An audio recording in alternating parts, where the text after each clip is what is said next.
Ayan o mga paps, alas 4 pala ng madaling araw, nandito na ako, nag-iisda na ako dito. Tapos tuwing ako ay mag-iisda, yung dalawang aso ko, hinahatid ako dito sa dagat. Ito yung bangka ko, ito yung aking lambat. Ay yung kumakahul doon, aso ko yon. Ito yung sagwan ko, ayan, sasagwan na ganyan. Yung mga aso ko napaka-loyal yan. Kapag pumupunta ako dito sa dagat, sumasama yan. Hinahatid ako dito. Hanggat hindi ako nakakauwi, hindi rin yan uuwi. O, tingnan natin.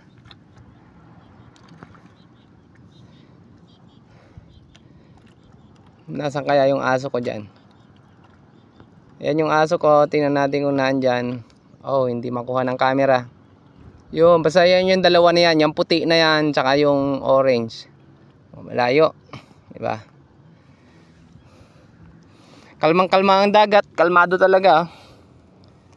Kita na yung mga isla-isla doon. Ano na yan? Babuyan Channel yan. O, dami nag-aantay doon sa tabi. Tingnan natin. Ayan, yung mga tao na yan, nag-aantay din. Kala may huli ako. Wala man akong huli. So, ito lang yung huli ko ngayon. Ito. Mga 1 kilo lang. Kabalyas ba? Yung aso kong dalawa. Inaantay talaga ako niyan. Best friend talaga yan. Ayan yung aso ko. Hanggat di ako umuwi, hindi rin yan uuwi.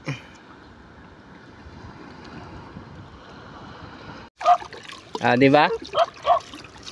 Okay! O, ginugwardiyan pa ako. May nakitang tao. Okay!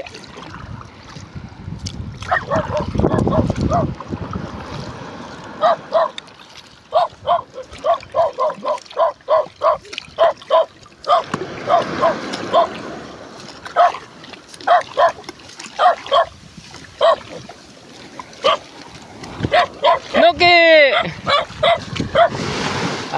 Galing ah. Okay. Miss mo ako na. Oo. Ayan mga paps, uwi na tayo. Yan yung huli ko. Siyempre, uwi tayo. Kasama yung mga alaga ko. Let's go, big boy.